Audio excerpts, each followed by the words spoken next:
a la pastora Ariana. Bueno, antes que todo, escucha. Amén. Perfecto. Bendiciones, amados. Antes que todo, una vez más, muchas gracias por la oportunidad de estar aquí en esta tarde. Gracias a los pastores por la invitación, al pastor Elvira, al pastor Enrique, a la pastora Yariela y al pastor David, a todos en general. Es un privilegio. Y bueno, y en esta tarde, Espíritu Santo, una vez más, bienvenido a este lugar. Espíritu Santo, te damos a ti la gloria, te damos a ti la honra, la alabanza, el poder, el dominio, Señor. Padre, declaramos en esta hora, a partir de este momento, Señor, desde el minuto 1 que inició estas conversaciones, declaramos que aquí mediante estas ondas sonoras, Padre, solamente decretamos el cielo, que gobierna el cielo a través de cada palabra ejecutada a través de tus siervos. Padre, declaramos que nuestro sí es sí y nuestro no es no. Padre, declaramos, Señor, que hay victoria sobrenatural sobre las naciones aquí representadas. Espíritu Santo, declaramos una vez más que eres bienvenido a este lugar, Señor. Padre, bienvenido a este lugar. Declaramos la cobertura del ABA sobre este lugar, sobre todos los países aquí representamos. Y declaramos en esta tarde que nos has convocado en esta hora, Señor, para así como lo hacías tú, Señor, ante los sabios, Padre, para conocerte más, para anhelarte más, para entregarnos más. Padre, este es un tiempo de entrega, este es un tiempo de entrega con el Eterno. Padre, nos entregamos y aquí nos entregamos y representamos las naciones. Padre, entregamos las naciones a tu dominio, Espíritu Santo, y declaramos en esta hora el Salmo 112:1 que dice: bienaventurado el hombre que teme a Jehová y en sus mandamientos se deleita en gran manera. Su descendencia será poderosa en la tierra. La generación de los rectos será bendita. Y declaramos en esta hora la rectitud sobre nuestras naciones. Declaramos y nos anticipamos a las peticiones de mis hermanos. El versículo 3, amados, dice: bienes y riquezas habrá en nuestras casas. Padre, declaramos la bendición del Eterno sobre nuestras casas. Y declaramos en esta tarde que en este lugar se convierte tu santuario, Señor. Y declaramos todos el versículo 4, que resplandeces en las tinieblas luz a los rectos. Y declaramos en esta tarde tu luz, Señor. Tu luz, Espíritu Santo. Gracias, eterno Dios. Y te damos una vez más esta tarde a ti, Señor. Gracias por mis hermanos aquí convocados. Amén y amén. Amén, amén. Gracias, pastora. Muy amable. Gloria a Dios. Bueno, vamos a continuar ahora con Pastor Quique. Tiene Gracias. En este momento ya los micrófonos están abiertos para ellos y vamos a continuar a recibir la palabra, el banquete que el Señor tiene para nosotros. Gracias, Señor. Bueno, gloria a Dios. Gracias a todos los hermanos y una vez más muy agradecido por el privilegio de dirigirme a ustedes. Mi voz anda un poquito gastada y yo no sé por qué, porque no he gritado mucho para nada, pero entonces le pedimos al Espíritu Santo que nos fortalezca y después de esa oración de hermanita Ariadna, bueno, gloria a Dios, Señor, te dedicamos este tiempo. Yo quería conversar con ustedes sobre la carta de Pablo a los Efesios. Esta carta dirigida a los santos y fieles en Cristo Jesús contiene la verdad más elevada sobre la iglesia, pero menciona el orden o jerarquías dentro de ella. Estoy leyendo de algún comentario y de gente porque son instruidos en estas cosas y a veces estoy de acuerdo con ellos, a veces no. Pero estoy de acuerdo en este. Dice que el Señor dio dones a los hombres, que a cada uno de nosotros fue dada gracia o el don inmerecido, que es lo que gracia quiere decir, conforme a la medida del don o el regalo de Cristo, que Cristo nos da. Dentro de este concepto de dones o regalos, habla de 5 en particular, que es el regalo o el don de apostolado, de apóstol, de profeta, de evangelistas, de pastores y maestros. Y generalmente cuando se habla de la carta a los Efesios, y quizás por eso me he referido a esto, la carta a los Efesios más que todo habla de estas 4, como quien dice, oficios dentro de la iglesia. Si usted quiere un puesto en la iglesia, pues haga solicitud para uno de estos 4. Y en el número 4 está, no sé por qué nos pusieron allá al final, pastores y maestros. Pero bueno, estoy de acuerdo en que esta carta contiene una revelación, contiene una verdad. Es lo más grande que el Señor nos ha dado en cuanto al conocimiento de esta industria. No quiero usar el término, porque la iglesia es algo especial. Es un regalo de Dios para nosotros y a la vez una oportunidad para participar con Él en su obra aquí en este planeta. Dice en Efesios 4, versículo 11, que Él mismo, Cristo mismo, los constituyó a cada uno de esos apóstoles, profetas, evangelistas, pastores y maestros. Los escogió y les dio los dones que los califican como tal, es decir, como apóstol, como profeta, como maestro, como evangelista, etc. La palabra también dice que por las obras los conocerás.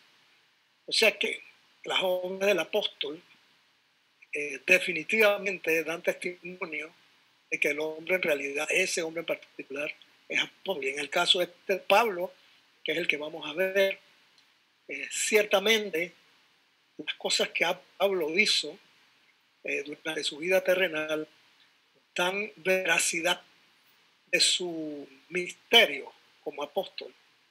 Y así también de los profetas que van en el Antiguo Testamento. Obviamente las escrituras dan testimonio de su función, de su ministerio. Y hoy en día también, pues, los evangelistas, sus obras dan o evalúan el trabajo o el llamado de ellos. Lo mismo con pastores y maestros. Pablo, en el caso este, que es el que escribe esta carta, que siempre tuvo un conflicto con el resto de la gente en sus días, porque si notas que en la carta de Pablo él siempre dice apóstol de Jesucristo, siempre tuvo un conflicto con el resto de la iglesia y siempre tuvo que reafirmar el llamado que Dios le hizo a él. Y vamos a ver por qué. Pero esto es necesario para entender, saber qué es lo que pasa con la vida de Pablo, para entender por qué él escribe ciertas cosas, por qué él escribe en su carta, que son ideas influenciadas por el Espíritu Santo, son dictados del Espíritu Santo, pero son también cosas a las cuales él pone siempre su ideal personal, es decir, cosas que él habla porque le suceden a él y de su propio ministerio, de su propia experiencia, él nos enseña a nosotros. Y esa enseñanza que él nos da a nosotros es precisamente la enseñanza que el Espíritu Santo quiere que llegue a nosotros. Entonces nosotros tenemos que hacer un esfuerzo para ponernos en los zapatos de Pablo, por decir algo, y tratar de entender por qué él dice ciertas cosas. Entonces, pero Pablo, de perseguidor de la iglesia, como Saulo, su nombre original, viene a ser Pablo, predicador del Evangelio de Jesús. Primero, pues en Damasco, porque su conversión ocurre en el camino de Damasco, y es ahí en esa ciudad donde las escamas se le caen de los ojos y él recibe la revelación de lo que era su misterio. Pero de Damasco escapa a Jerusalén porque enseguida se metió a la sinagoga de los judíos y de ahí también pues lo persiguieron. y de ahí tuvo que salir huyendo y salió a Jerusalén, donde la palabra dice en el libro de los Hechos que los griegos lo procuraban matarle. O sea, el ministerio de Pablo como que era algo complicado, porque tenía de enemigo a los judíos y también a los griegos, como fue el caso cuando predicó allá en Atenas, que se le alborotó todo el mundo, tuvo que salir huyendo también. Pero bueno, de Jerusalén tiene que escaparse, se lo llevan entonces a Cesarea y después a Tarso y así sucesivamente, etcétera. Todo esto está en el libro de los Hechos y les dejo de tarea investigar cómo y cuándo pasó esta cosa. Porque lo que voy a hablar hoy es sobre algo que estaba sucediendo en esa iglesia en Jerusalén. Y déjame decirte, Jeremías 33:3 dice, clama a mí y yo te responderé. Y te enseñaré cosas grandes y ocultas que tú no conoces. Clama a mí y yo te responderé. Hay que regresar a creer en la palabra de Dios. Hoy en día, precisamente, tenemos que clamar a Dios y tenemos que esperar, o ¿cómo se dice? No esperar sentado a que Dios tenga el tiempo para contestar, no, esperar la contestación de Dios, no en forma pasiva, sino más bien que cuando tú clamas a Dios, Dios te dice, yo te responderé. Así que tenemos que esperar una respuesta de Dios.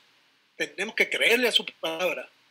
Y si Él me dice que si yo clamo a Él, Él me va a responder, entonces me va a responder. No porque yo quiero que me responda, sino porque Él es fiel a su palabra. Si Él dice que te va a responder, te va a responder. Entonces, cuando tú clamas a Dios, no lo pongas a Él como que, bueno, me contestará a la hora que Él quiera. Sí y no. Él se compromete a responderte y Él te va a responder. Y te enseñaré, dice Él, grandes cosas ocultas, grandes y ocultas, tú no conoces. Ahí escuché que tenía un hermano un problema con tu mini industria de bollos. Acá nos encanta mucho el bollo. Yo no sé qué será el bollo en tu país, pero acá nos encanta. El bollo es más nuevo. Y bueno, hay gran oportunidad, yo veo ahora, de hacer cosas en internet. Mucha gente está vendiendo, te está mandando el supermercado y tú ordenas lo que quieres por online y te empaquetan las cosas y te las llevan a tu casa. Y tú puedes pagar con tarjeta de crédito y puedes pagar en efectivo como quieras. O sea, este es un tiempo, sí, difícil, pero de grandes oportunidades para nuevas cosas. Y aquí es donde yo pienso que el Señor, cuando nosotros clamamos a Él, Él nos va a responder y me va a enseñar cómo hacer cosas nuevas y ocultas, cosas que no han sido hechas antes. El Internet es algo oculto que vino a salir hace unos cuantos años atrás. Yo siempre pensé en mi papá, que nació por allá en los años 30, o los años 20, por allá atrás, vio automóvil, vio radio, vio televisión, vio teléfonos, vio celulares, vio una cantidad de cosas que yo me imagino que igual que nos pasa a todos que venimos de la vieja guardia, porque ya tengo 73 años, cosas nuevas que Dios está haciendo y para nosotros a veces pues parecen cosas ocultas y ciertamente están ocultas, pero que Dios te da la oportunidad y te abre los ojos para ver nuevas formas de hacer negocios, nuevas formas de predicar, cómo llegarle a la gente, nuevas formas de cómo llegarle a la gente y nuevas formas que inventa el Señor para llevar su mensaje al mundo, a la gente, a la iglesia, a diferentes personas. Dios nos dice que nos ha, como dice aquí en Efesios, que nos ha seleccionado desde antes de la fundación del mundo. Entonces, Dios tiene mucha gente ahí que tiene seleccionada, usan la palabra predestinada, y eso levanta una polvareda y levanta un avispero, porque si hay predestinación o no hay predestinación, el asunto es que ahí dice que hay que han sido predestinadas para recibir ciertas cosas. Y en Efesios, pues, carta a los Efesios habla de eso. Pero no en este momento queremos ver ese aspecto, lo vamos a ver más tarde, si el Señor no nos permite esto. Pero este es un tiempo especial para consultar a Dios, el Dios creador, el Dios de Abraham, Isaac y Jacob, y pedirle que nos revele qué es lo que está sucediendo en nuestros días hoy, pero no solo en el ámbito profético y en el ámbito mundial, sino también lo que está sucediendo hoy en día en el cuerpo de Cristo, en su iglesia. Porque yo escucho que hay pastores que han muerto con este virus, producto de la infectación y hay gente que está sufriendo, la iglesia que está sufriendo, que están preocupados por dónde van a venir los dineros para comprar la comida y todas estas cosas. A mí esto me preocupa sobremanera que no tenemos la información suficiente para que esta fe y esa esperanza que nosotros tenemos en Dios sirva como un depósito, sirva como como una carretera pavimentada para que en nuestro caminar no tengamos tropiezo, que este virus no sea un tropiezo, que estas lecciones, que esta cuarentena, que todas estas cosas no sean tropiezos para nuestra vida y nuestro propósito que Dios nos ha dado a cada uno de nosotros. Y estos propósitos, mi hermano, son diferentes. Tú tienes un propósito, yo tengo un propósito, cada uno de nosotros tenemos diferentes propósitos que Dios nos va revelando en nuestro caminar con Él. Es tiempo de consultar a Dios. Y déjame decirte, le voy a dar un ejemplo. Mira, en Hechos 5, en el libro de los Hechos, capítulo 5, habla de cómo la iglesia había caído, me perdonan la palabra, pero había caído en un sistema comunista. Usted está utilizando el audio. ¿Qué me está pasando con el audio, perdón? Adelante, que entró la hermana Betty y no había puesto el enmudecido de su micrófono. Adelante, pastor. Ok, perfecto. Entonces, en el libro de los Hechos, capítulo 5, hay 5, 6, 7, 8, esos capítulos. Habla de cómo la iglesia, en el capítulo 5, cómo la iglesia había caído en un sistema donde todo era bonito porque todos repartían las cosas por igual y todo estaba como una comuna hippie, me perdonan, pero era lo que era. Todos habían caído en un sistema comunista que le costó la vida a dos personas que nosotros conocemos como Ananías y Zafira. Y te voy a decir, gracias a Dios que ese sistema fue eliminado por Dios. Porque esta gente, pensando en sus recursos, pero como era la costumbre en ese momento de traer todas las pertenencias y todas las herencias y ponerlo a los pies de los discípulos, o a los pies de los apóstoles, perdón, pues ellos pensaron, tú sabes, yo mejor me voy a quedar con un pedacito para ver qué pasa. No vamos a pensar en el futuro, porque si tú te pones a pensar, si tú entregas todo lo que tienes y lo pones a los pies del pastor, a los pies del profeta, a los pies del que sea, y tú te quedas sin nada, entonces, ¿qué vas a hacer para vivir? ¿De dónde vas a estar pensando en la bolsita que están repartiendo ahora mismo aquí en Panamá? Que es un insulto de lo que le están dando a la gente que no tiene recursos para comer. Pero la verdad es que esto era un sistema piramidal, algo que supuestamente es nuestro día, pero que aparentemente sucedió en la iglesia primitiva. Y mucha gente habla de la iglesia primitiva, que quieren regresar a la iglesia primitiva. Yo te digo, yo no, porque resulta que a medida que la gente se convertía y traía sugerencias y traía sus cosas y los ponían a los pies de los apóstoles, de ahí salía el recurso para que todo el mundo comiera. Entonces, ¿cuál era la forma de vivir? La forma de vivir era que tú vas a buscar tu bolsita de comida y gloria a Dios, aleluya, estamos todos contentos. Y hay hermanitos, si aquí no hay clase, todos somos iguales, pero si fulano de tal no traía la comida en su conversión, bueno, llegó el momento, y me estoy adelantando, pero llegó el momento que la iglesia cayó en bancarrota. Y en 2 Corintios, Pablo habla de que tenía que levantar una ofrenda para llevarla a Jerusalén. ¿Se acuerdan?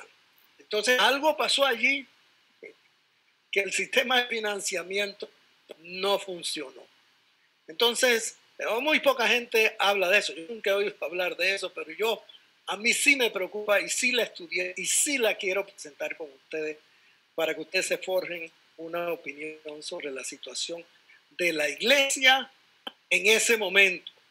La iglesia en la cual está el Espíritu Santo, la iglesia donde está el Señor, la iglesia donde todo el mundo piensa que están actuando igual, puro y sin mancha ahí, pero que no estaba bien, porque esa iglesia fue clausurada. Entonces,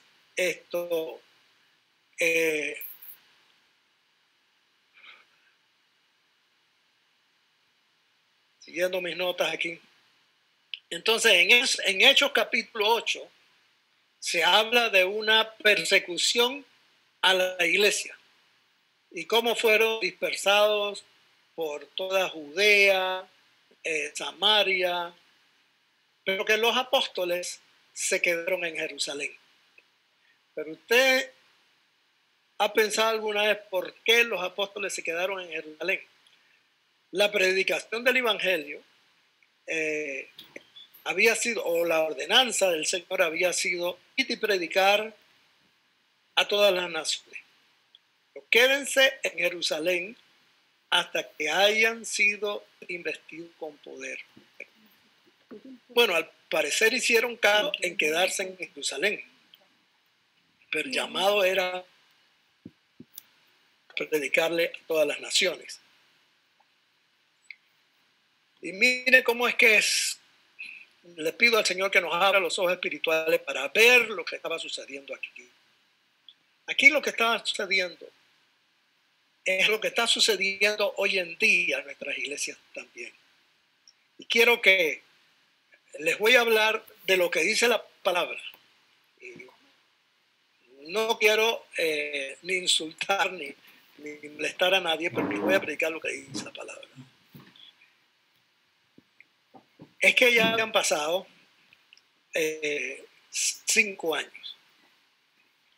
En el libro de los Hechos, Hechos capítulo 1, Hechos capítulo 2, Hechos capítulo 3, Hechos capítulo 4, 5, 6, 7, 8, etc. Cada capítulo en el libro de los Hechos es una narrativa de lo que está pasando en Jerusalén. Y por eso se llama los Hechos de los Apóstoles, que fue lo que los apóstoles hicieron. Pero entre el capítulo 3 y el capítulo 4 y el capítulo 5 hay un periodo de tiempo. Y hay quienes estiman que por cada capítulo hay un año de tiempo que transcurre. O sea que en el capítulo 4, vamos a decir, ya han pasado 4 años desde la ascensión del Señor a los cielos. En el capítulo 5 ya son 5 años más o menos desde la ascensión del Señor a los cielos. Pero ¿por qué los apóstoles, a pesar de que el Señor les dijo, id y predicar el evangelio a toda nación quiere decir al confín de la tierra, ellos quedaron? Y los que salieron a predicar en otros lados eran miembros de la iglesia que tuvieron que salir huyendo por las persecuciones. Pareciera como que el Señor les mandó la persecución para ver si sabrían y salían a predicar. Pero los apóstoles se quedaron. ¿Y sabe por qué se quedaron? Yo creo que los apóstoles se quedaron porque el templo pedía el 10% de las entradas como diezmos y además las ofrendas. Pero ahora, con esta nueva congregación donde la gente cuando se convertía al Señor Jesús traían el 100% de sus herencias y el 100% de todo lo que tenían lo ponían a los pies de los apóstoles. Aquí había algo que guardar eran las riquezas que estaba ganando la iglesia. Eso es la opinión que tengo yo. Por eso, en Hechos, capítulo 4, versículo 35, habla de esta que traía el creyente, el nuevo creyente traía todo lo que tenía y lo ponía a los pies de los discípulos, de los apóstoles, perdón. Y esto parece una cosa buena, pero como ya te dije anteriormente, era un sistema comunista. Gracias a Dios, no es el sistema de hoy, porque si no ya varios nos hubiésemos muerto, al igual que Ananías y Zafira, que en ese sistema de vida de ellos, Pedro les declaró muerte y murieron.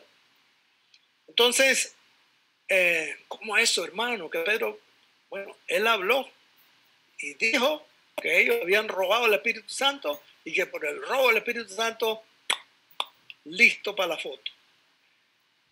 Y ellos pasaron a mejor vida. Entonces, había un problema aquí de dinero que los apóstoles celosamente guardaban. Y déjame decirte algo. ¿No te parece que con ese nombre apóstol y ese apostolado, ¿sabes quién habla del apostolado más que todo?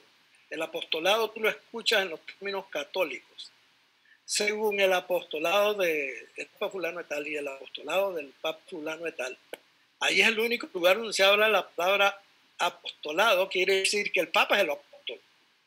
Pero eso se ha pasado a los evangélicos, porque hay apóstoles, no sé quién nos denomina apóstoles a ellos, pero uno de ellos está preso en los Estados Unidos por pedofilia, por toda clase de locuras, en una denominación cristiana que tiene millones de personas.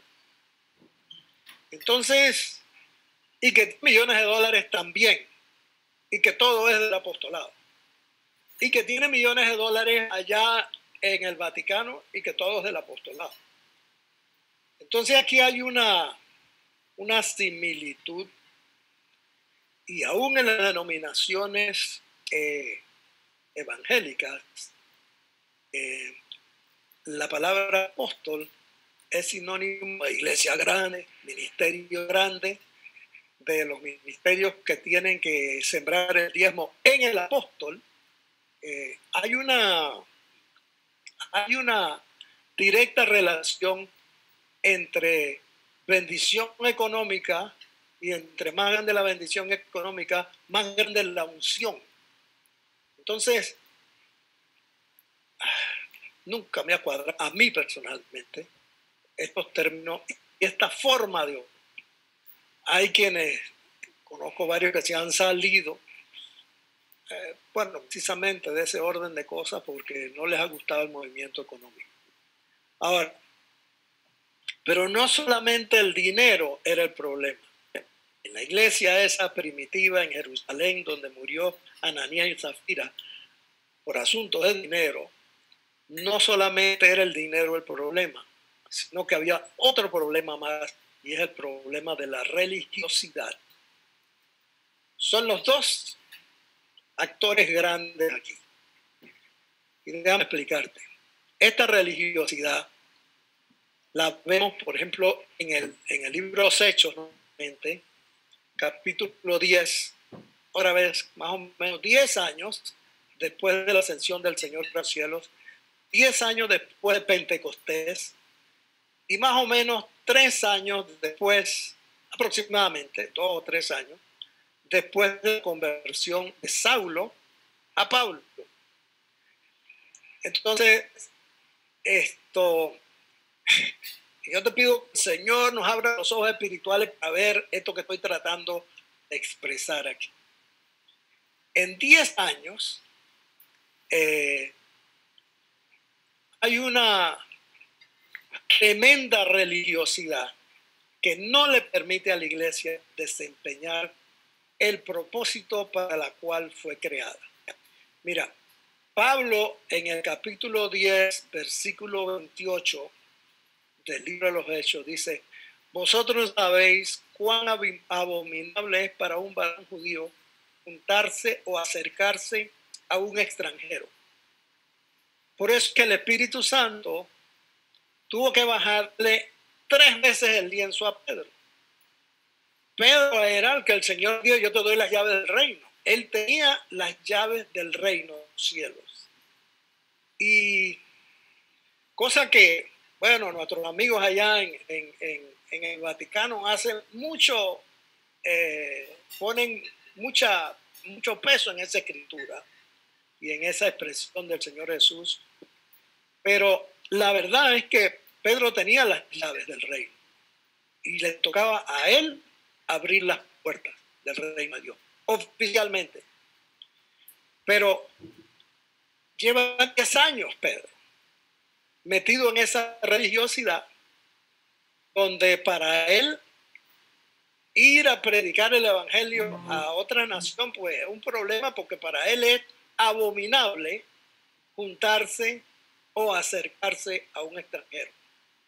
Entonces es un problema para la expansión del reino. Pero el Señor utiliza a Saulo y lo convierte en Pablo y le dio la revelación de lo que es en realidad la iglesia. ¿Cómo sucede esto? Bueno, te lo dejo en tarea. Vas a 2 Corintios capítulo 12 y lees todo el capítulo y te dice cómo Pablo de pronto entró en un éxtasis y no sabe si era vivo, despierto, no sé qué cosa, pero lo llevan al cielo y allá en el cielo él escucha cosas que no se pueden repetir, que se pueden repetir. Le abundó una cantidad de revelaciones. El Señor tuvo que, para mantenerlo controlado, le mandó lo que dice un aguijón en la carne. O sea, cuando tú piensas que el conocimiento que tienes dentro de tu cabeza es demasiado y te pone por encima, arriba de los otros, ¡pau! Ahí va el aguijonazo, te vas a enfermar, te vas a poner feo, la gente no te va a ver como un Dios del cielo, sino que te va a ver horroroso, con los ojos brotados, todas estas cosas.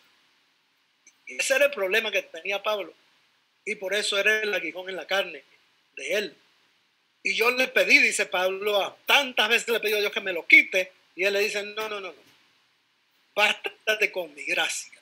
Entonces, lo que tenemos que entender allí es que una persona con conocimiento tiene que ser muy cuidadoso en cómo lo expresa y cómo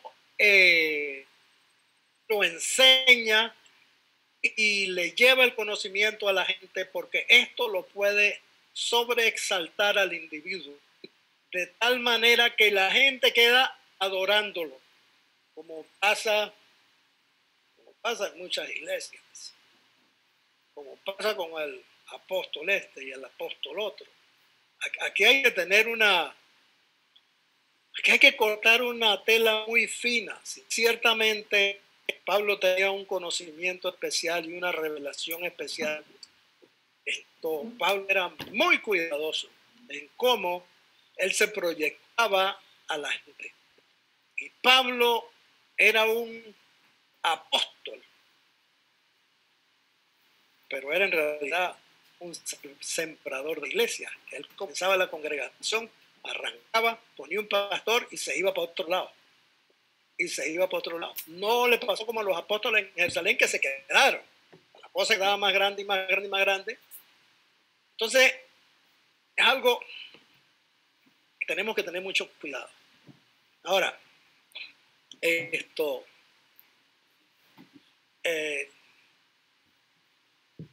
vamos a ver, que me salí de mis notas y ya no sé dónde quedé. Pasaron según Hechos 11:19, los que habían sido esparcidos andaban, y mira, gracias Jesús. Hablamos del espíritu de religiosidad, porque según el libro de Hechos 11, capítulo 11, versículo 19, los que habían sido esparcidos en el asunto de Esteban, cuando mataron a Esteban y todo el mundo salió huyendo de Jerusalén, pero los apóstoles se quedaron. Los que habían, dice la Escritura en el versículo 19, que los que habían sido esparcidos andaban por Fenicia, Chipre, Antioquía, gloria a Dios, de evangelismo. Pero mira lo que termina, dice, no hablando a nadie la palabra, sino solo a los judíos. ¿Qué problema? Aquí es donde el Espíritu Santo dice, bueno, ya está bueno esto, ya yo con estos manes no sigo más, les he mandado persecución, les he mandado esto, y bueno, están predicando, pero solamente a la casa de Judá. La casa de Judá hoy en día nos tiene un poquito enredado, pero nos tiene un poquito enredado en este sentido. Es muy fácil desenredarse. La casa de Judá son los judíos que viven en ese pedazo de tierra llamado Israel, allá en el Mediterráneo. De pronto, Israel quiere signo de igualdad judía. Y sí, todos los judíos son de Israel, pero todos los de Israel no son judíos. Entonces, lo que nosotros vemos hoy ya en Israel es la casa de Judá, pero es que faltan 10 tribus más. En Jerusalén están Benjamín, los sacerdotes que quedaron ahí hasta la venida del Señor, y unos que otros que se quedaron por ahí por Samaria y esos lados. Pero Israel, lo que nosotros hablamos de Israel, signo de igualdad judío, es incorrecto. Sí, los judíos todos son de Israel, pero no todo Israel judío.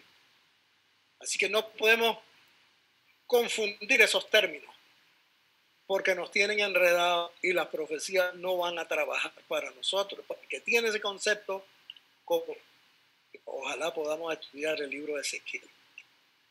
Pero bueno, ¿por qué tuvo el Señor que causar la persecución en Jerusalén o permitir la persecución en Jerusalén, y que todos los creyentes, todos los discípulos tuvieran que salir huyendo, pero sin embargo persistían en la religiosidad de no hablarle a todo el mundo, solamente a los judíos? Entonces el Espíritu Santo, el Señor, se le aparece en persona a Pablo, pero es que Pablo fue el causante de la persecución. Dice en las ropas de Esteban fue que después que lo mataron, las trajeron y se lo pusieron a los pies de Saulo. Entonces obviamente todo el mundo estaba, o Saulo se había metido en una cruzada por destruir a los seguidores de Jesús, por destruir a este grupo de judíos herejes para él. Pero ¿por qué Pablo entonces? Bueno, resulta que Pablo fue estudiante que ganaba grado A en la escuela, de Gamaliel, doctor de la ley y hombre venerado por todo el pueblo de Israel, de Judá en ese momento. Y eso está en Hechos 7, versículo 6. Pablo era estudiante de este Gamaliel. Por tanto, un erudito en las escrituras, un erudito en la ley. Mientras que los discípulos, representados aquí en ese versículo Pedro y Juan, en el libro de Hechos, capítulo 4, versículo 13, Pedro y Juan eran hombres sin letras del vulgo.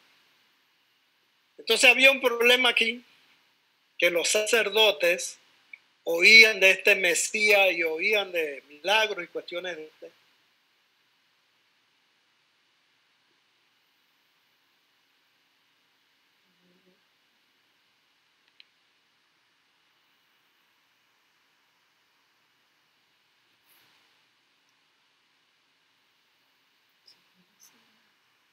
y de la clase baja, del vulgo.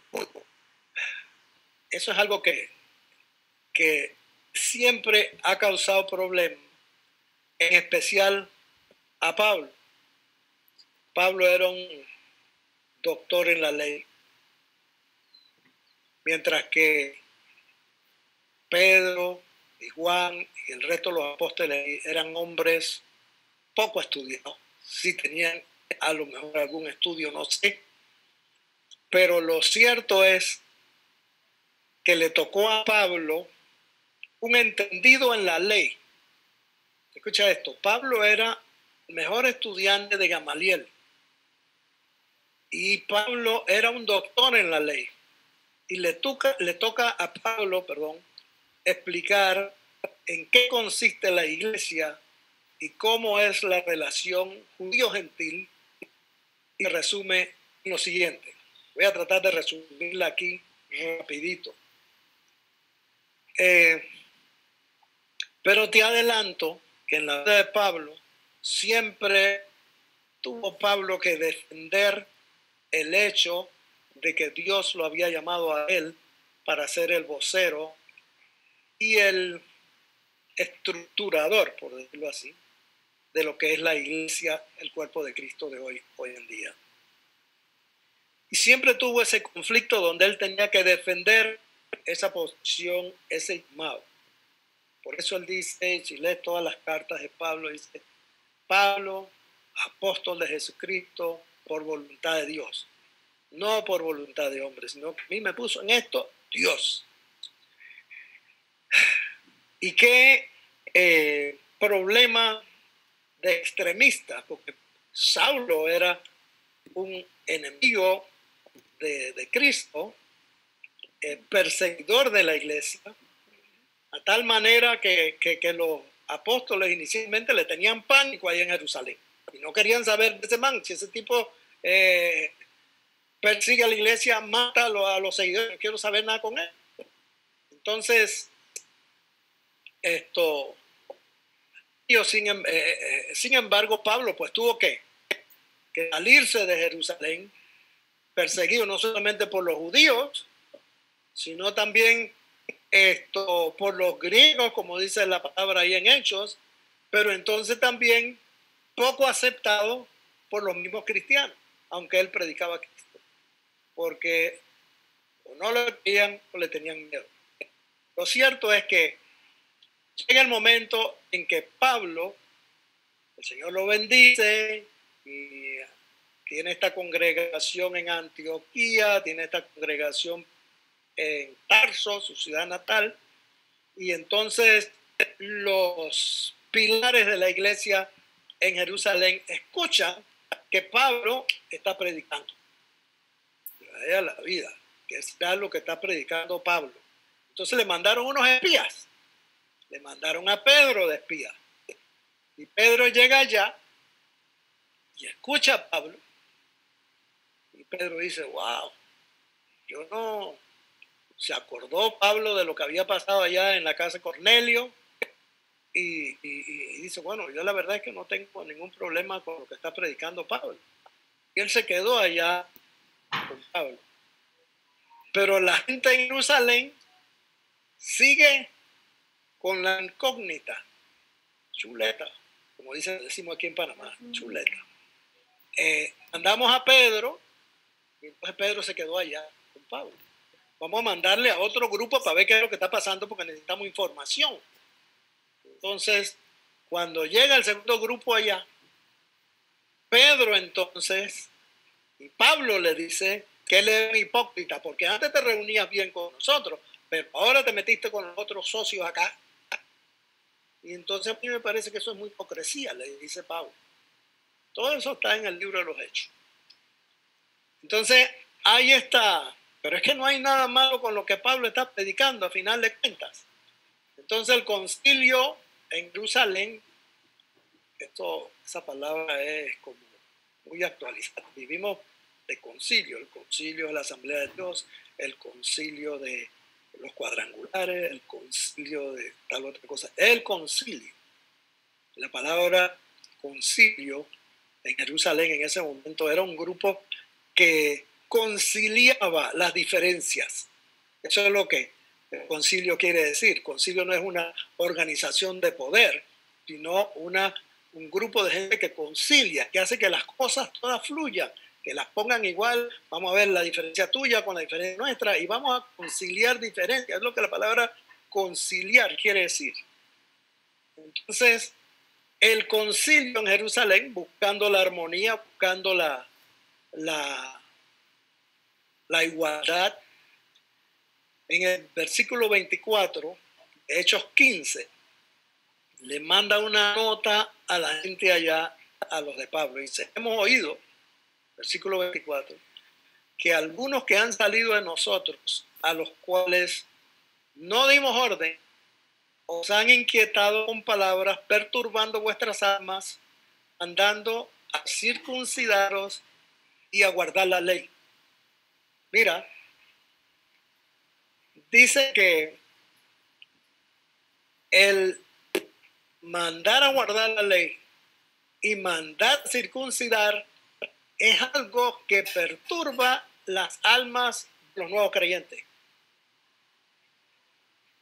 Y yo creo que ese movimiento todavía, le dicen el movimiento de los judaizantes, pero es que ha cambiado y hay un movimiento que te dicen prácticamente que tiene que usar esto, que tiene que usar lo otro, que el kipá, que si el talit, que si esto, que el otro, porque Pablo lo usaba. Pablo observaba la ley, él guardaba la ley. Y déjame decirte algo, y estaba en el proceso de conciliar la ley con la revelación esa que recibió en los cielos. Ahora dice que esto de os han inquieteado con palabras, perturbando vuestras almas, matando a circuncidar y a guardar la ley. Así que nos pareció bien elegir varones y enviarlos a ustedes y decirles, le manden esta nota al grupo ese que está allá con Pablo. Mira lo que dice. Esto es poderoso, porque ha parecido bien al Espíritu Santo y a nosotros. Mira qué valentía de esta gente allá en Jerusalén. Le ha parecido bien a nosotros y le ha parecido también bien a Dios. ¿Tú te atreves a decir a alguien que parece bien a nosotros y le parece bien al Espíritu Santo o le parece bien a Dios que hagas tal cosa? Bueno, porque ha parecido bien al Espíritu Santo y a nosotros no imponeros ninguna carga más que estas cosas necesarias. Y les da unas indicaciones. Uno, que os abstengáis de lo sacrificado a los ídolos. Bueno, dirás tú, eso no es problema. Pero ¿qué son cosas sacrificadas a los ídolos? A lo mejor es el pescado que te quieres comer el Viernes Santo, porque la tradición dice que hay que abstenerse de carne.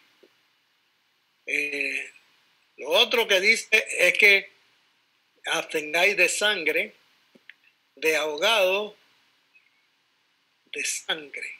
Yo no bebo sangre, pero cuando el pedazo de ribeye o de sirloin o de, ¿cómo se llama?, de lomito o de filete, esto no viene del todo cocinado, sino que trae un poquito de sangre. A lo mejor está hablando de eso, que te abstengas de sangre, de ahogado, o sea, animales que les aprietan el pescuezo, y de fornicación. Bueno, solamente me toca decir que hay quienes en el pastorado y en el apostolado y en el evangelismo han tenido que pagar ante la justicia del mundo, ante la ley, y no es la ley de Dios nada más, sino la ley de los países, penas por violaciones fornicación con menores, con mujeres que no son de ellos, por todas estas cosas. Digo, esto es algo que, y por eso es que tenemos que ser cuidadosos de investigar, como decimos acá en Panamá, qué huevo puso esa pata, o qué pata puso ese huevo, perdón. Tenemos que saber, porque por sus obras los conoceréis. Es importante no que nos mantengamos en un juicio permanente de los siervos de Dios, sino más bien que los siervos de Dios nos mantengamos cuidadosos en que nuestras obras no demuestren lo contrario a la palabra de Dios. Entonces, esto dice que si ustedes se mantienen, y la nota de los cristianos en Jerusalén a los cristianos allá donde estaba Pablo y a las congregaciones de Pablo, si se mantenían estas tres cosas, entonces está de acuerdo con lo que el Espíritu Santo quiere. Y le dicen, mi hermano, pásala bien, gloria a Dios, aleluya. Mira que no hay otras regulaciones. Muchas veces se quiere coger las regulaciones que Pablo tenía sobre su cabeza, porque él tenía que dar un testimonio bueno para los judíos como para el resto de la gente. Entonces él al resto de la gente, aquellos que no eran judíos, no los forzaba a que tenían que obedecer los mandatos o ser discípulos de la ley per se. La ley, la escritura dice que te lleva a muerte porque lo pone bajo pecado. Pero Pablo encontró una forma, a través de una revelación que recibió en el cielo, de cómo sus discípulos tenían que mantenerse en un estilo de vida que, aún desconociendo la ley, estaban de acuerdo a la ley. Y aquí es donde tú y yo necesitamos enterarnos, porque para estudiar la carta a los Efesios hay que hacerlo con una nueva visión, con una visión sin religiosidad heredada de la tradición y sin deseo de aferrarse al dinero del apostolado. Y me quiero explicar un poquito más, pero sin religiosidad heredada de la tradición. Bueno, hay muchas cosas religiosas hoy en día que la tradición nos ha heredado. Navidad, Viernes Santo, que si el santo tal, que si el otro santo. En el ámbito evangélico eso de los santos es ofensivo para cierta gente, pero vives bajo la regla santa de los religiosos, de la santidad esa del Vaticano. Necesitamos que el Señor nos dé más luz sobre ciertas cosas. Necesitamos que el Señor nos dé luz sobre si es que hay que celebrar el sábado, porque el sábado fue instituido antes de la ley, o si podemos, bajo las nuevas revelaciones de Pablo, reunirnos el domingo, que por las siglas del nombre domingo, primer día de la semana, es el día del sol. Pero nosotros nos llega como domingo. Pero en inglés y en otras lenguas es Sunday, día del sol. Entonces, estamos aquí como necesitamos luz, porque ciertamente todo el cristianismo, y no sé si es el cristianismo tradicional o el cristianismo cual que se reúne el domingo. Y hay quienes justifican la reunión el domingo y hay quienes justifican bíblicamente también las reuniones el sábado. Pero es que hay que definir qué es lo que quiere decir sábado.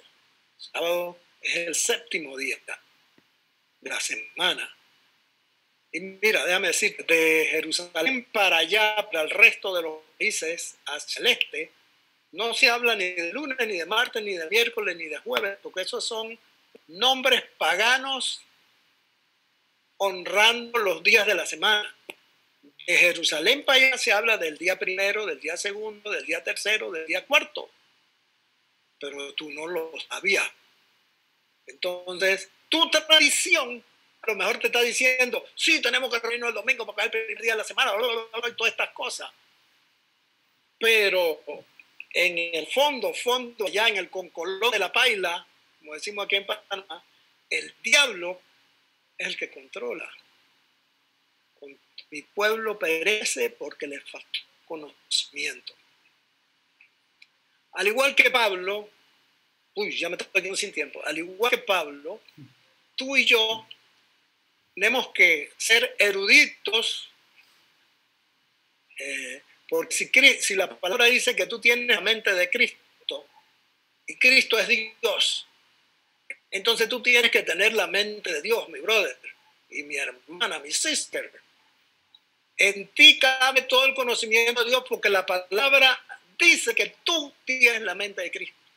Tú no tienes la mente de fulanito que te dio papá y tu mamá y tú para arriba. Tú no sabes lo que estás heredando de ellos. Pero cuando tú viniste a los pies de Jesús, tú recibiste el Espíritu de Dios. Y ese Espíritu de Dios te da la mente de Dios. Por eso es que la palabra dice que tenemos que renovar nuestra mente. Renovar nuestra mente no es solamente dejar de fumar o dejar de tomar o dejar de correr mujeres o dejar de... También es renovar nuestra mente, quiere decir comienza a pensar como Dios, porque la palabra te dice a ti que tú tienes la mente de Cristo. Y ese libro de Efesios, si queremos estudiar, y ojalá nos den oportunidad para estudiar el libro de Efesios, tiene que ver con la mente que Dios te ha dado, que es la mente de Dios. Entonces, su propia mente. Yo sé que me he extendido mucho sentando la base, ya se me acabó el tiempo, tengo como 2 minutos. Se me ha extendido mucho sentando base para entender el mensaje que Pablo nos da en la carta a los Efesios, pero es que Pablo era un entendido en la ley y solo así puede darnos a conocer el verdadero significado de lo que es la gracia de Dios. Gracia es algo inmerecido, que tú por burro no lo mereces, pero que Dios te lo quiere dar. ¿Y en qué consiste esa gracia? ¿Y cómo vivir agarrado de esa gracia, en esa gracia de Dios? Y esa gracia es lo que es la iglesia de Cristo. ¿Cómo vivir dentro de la iglesia? Entonces, ya para cerrar, te quiero leer algo. Espero que esto te deje picado. Si esto no te deja picado, no sé qué va a hacer contigo. Efesios capítulo 1. Tengo que leerlo aquí. Versículo 15. Por esta causa también yo, dice Pablo, por esta causa también yo, Pablo, habiendo oído de vuestra fe en el Señor Jesús, fe que ha traspasado fronteras, que viene de Colombia, que viene de Ecuador, que viene de Perú, que viene de México, que viene a Panamá, que de Panamá sale para allá y de allá viene a Panamá. Este intercambio que hay. Habiendo oído de vuestra fe en el Señor y de vuestro amor para con todos los santos, no ceso de dar gracias por vosotros, haciendo memoria de vosotros en mis oraciones. Tú estás en la mente de Pablo cuando él ora a Dios. Y lo pongo en tiempo presente. porque somos del Dios yo soy, tiempo presente, para que el Dios de nuestro Señor Jesucristo, el Padre de gloria, os dé espíritu de sabiduría y de revelación, el conocimiento de Él. Dios quiere, y Santiago nos dice que el que haya falta de sabiduría, dásela a Dios, que Dios se la da al mundo y sin medida. Pablo dice que él está orando, Dios, para que te dé sabiduría. El espíritu de sabiduría y el espíritu de revelación en el conocimiento de Dios, de Él, alumbrando los ojos de vuestro entendimiento. Padre, ábreme los ojos para ver, para que sepáis cuál es la esperanza a que Él os ha llamado y cuáles las riquezas de la gloria de su herencia en los santos y cuál la supereminente grandeza de su poder para con nosotros los que creemos.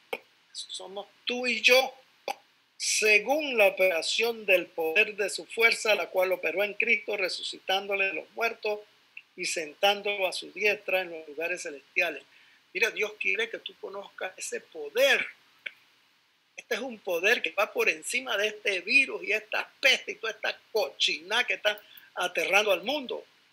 Pero con mi pueblo perece porque le faltó conocimiento, se nos están muriendo los pastores, nos están muriendo los miembros de la iglesia, porque Dios te ha prometido una salvación y esa salvación tiene que ver con salvación del alma, con salvación del cuerpo, con salvación contra los ladrones. Esto es una protección que Dios nos da.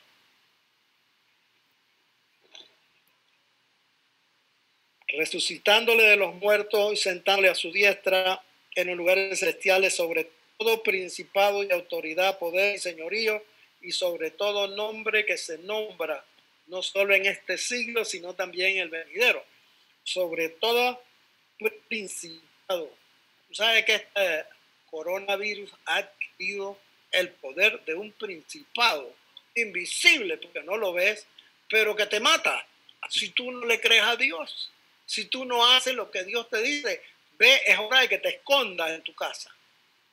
Escóndete en tu casa. Be smart. Sé inteligente.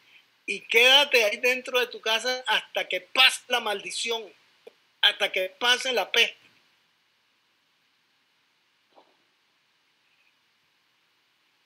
Sobre todo principado, autoridad y poderío y señorío, sobre todo nombre que se nombra no solo en este siglo, sino también en el venidero. Y sometió todas las cosas bajo sus pies y lo dio por cabeza sobre todas las cosas a la iglesia. Cristo es tu cabeza. Cristo es mi cabeza. Es tu cabeza. Nadie más es tu cabeza. Es Cristo tu cabeza. El Señor va a utilizar a fulano, mengano y sultano para que te enseñe. Ese es el propósito en este libro de los pastores, de los maestros, de los apóstoles, de los profetas. Dice en el capítulo 4, versículo 12, a fin de perfeccionar los santos para la obra del ministerio. El propósito de estos 4 individuos o estos 4 oficios, o como quieras llamar, no es para que te manden, es para que te preparen para la obra del ministerio. Te van a enseñar cosas, están en puestos de autoridad, pero es para tu preparación, para que tú puedas alcanzar, meter tu mano allá en los cielos, donde este libro también dice que estás tú también sentado. Entonces este es un asunto de ganar conocimiento, el conocimiento que tenía Pablo para que así podamos entender lo que es la gracia. De un conocimiento de la ley que era, agarra esto, pecado esto, y no hagas esto, y si haces esto y no haces esto, te va a caer la maldición, y te va a caer esto, y te va a caer el otro.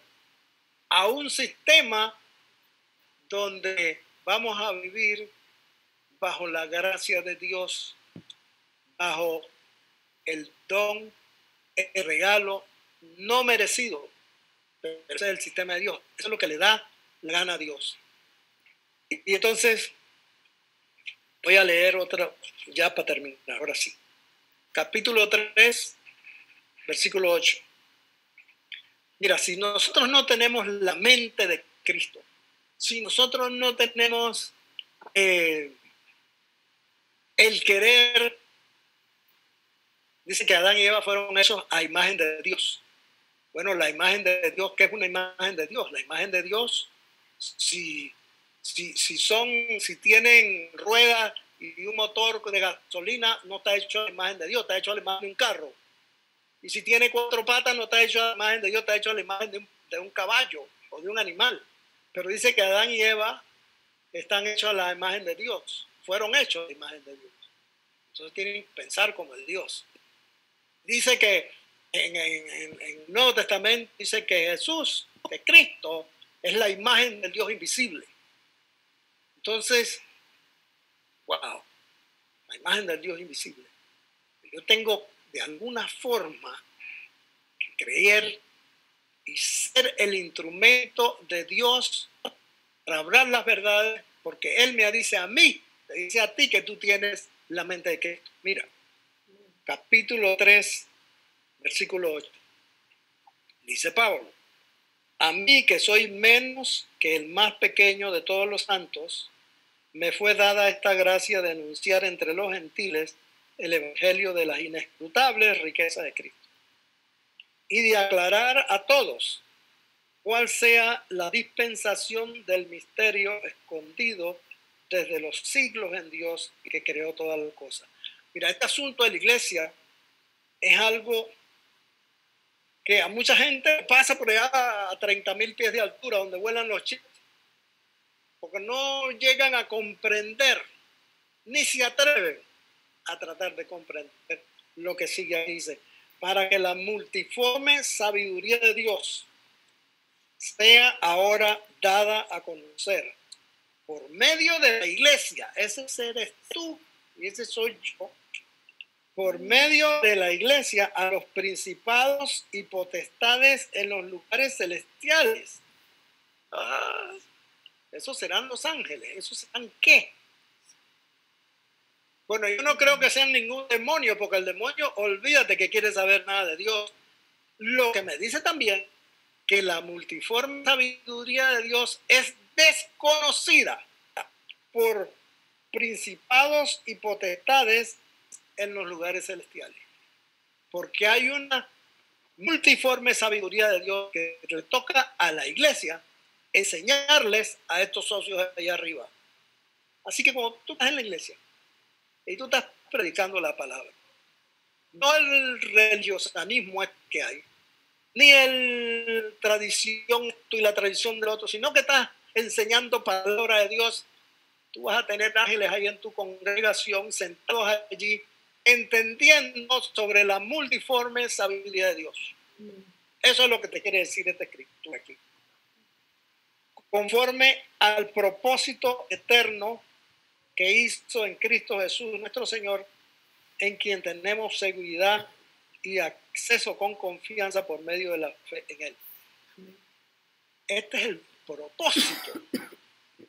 Sí, el propósito de la iglesia es ir a anunciar, a llevar el conocimiento del evangelio de Cristo a las naciones. Sí, pero aquí dice que el propósito eterno que Dios hizo en Cristo nuestro Señor es que tú le des, que la iglesia le dé el conocimiento de la multiforme sabiduría de Dios a los principados y potestades en lugares celestiales.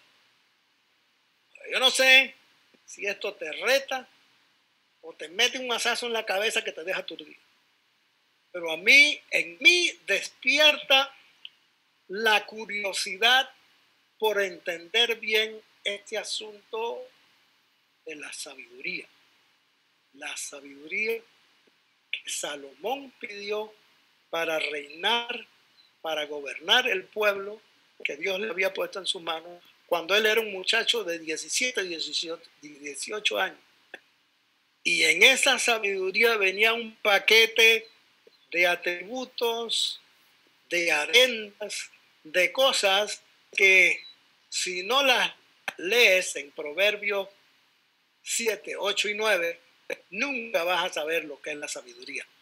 La sabiduría no es solo para saber cosas. La sabiduría es para controlar, la sabiduría es para vivir tranquilo, la sabiduría es para tener, como dicen afuera, buena suerte. En nosotros no es buena suerte, es que el Espíritu de Dios está contigo. En todas estas cosas la sabiduría tiene un beneficio para ti. Bueno, creo que ya me pasé un par de minutos ahí. Espero que el Señor los bendiga. Yo quiero estudiar y ojalá el Señor nos dé la oportunidad de estudiar este libro de los Efesios, porque hay mucho más que aprender aquí para destruir un pocotón de religiosidades que hay en la iglesia de hoy. Bueno, que el Señor los bendiga y espero que esto sea de beneficio para tu vida. Amén. Amén, amén, amén. Recibimos esa palabra. Gracias por las enseñanzas que nos llevó en las cartas de Hechos, en Efesios, el recuento de lo que los apóstoles vivieron en esa iglesia primitiva hippie. Me dio mucha risa porque es verdad, entregaban todo y se quedaban sin nada y después estaban pidiendo ayuda al apóstol Pablo para que fuera en todas las ciudades enriquecidas a que le diera finanzas. Los mandaban a recoger finanzas para las otras iglesias que estaban en esa línea. Y Dios es el perfecto equilibrio y ahí uno empieza a ver la diferenciación de cómo Pedro y Pablo tenían siendo Pablo el más judío de todos y como usted dijo, un discípulo del maestro Gamaliel, del rabino Gamaliel, entrando a abrirle el evangelio a los gentiles, mientras que Pedro siendo supuesto en su militar, en un conocimiento académico bajo, cerrado en una religiosidad que no, quieres entrar, espérate un tico, vamos a mocharte, venga, quieres entrar, no puedes comer tal cosa, quieres entrar a ser cristiano, ven y haz esto. Y era una camisa de 12 fuerzas que empezaba a ser un yugo aún mucho más pesado, porque Jesús dijo que el yugo era ligero y fácil para llevar. Y él lo está haciendo aún mucho más cargado, mucho más pesado, ¿no? De lo que Jesús había ordenado que el evangelio fuese. Y es así, o sea, todo lo que ha dicho. Y es muy importante que nosotros la verdad es que también dijo sobre el ministerio quíntuple. Dios los ha establecido, pero aquí no hay ninguno mayor que otro. Y ese tema de que el apóstol está por encima de todo el mundo, que no sé qué cosa, estoy totalmente de acuerdo. Y que el apóstol es el que más tiene iglesias, eso está totalmente desvirtuado, porque conozco a falsos apóstoles que tienen 30 iglesias, 40 iglesias, y conozco apóstoles de verdad que nada más tienen una sola. Entonces ahí el Espíritu Santo es el que revela los frutos de la oficina ministerial de cada uno del ministerio quíntuple. Totalmente de acuerdo. Y lo otro es que debemos ser muy vigilantes en estos últimos tiempos y discernir aún más con respecto a todos estos orígenes. Usted muy brevemente habló sobre el día domingo, que es Sunday, día de la luna. Perdón, el día del sol, que es Sunday, domingo. Pero también, por ejemplo, el lunes, ¿de dónde viene? El día de la luna. Moon Day o Monday. El martes, ¿a quién? Al dios Marte. Miércoles, a Mercurio. el jueves a la diosa Juno, el viernes a Venus. Desde ahí donde sale todos estos días. Y el sábado, por supuesto, el sábado que viene Shabbat. Claro que en inglés es Saturday, el día de Saturno. Entonces ha habido una tergiversación total en todas estas cosas.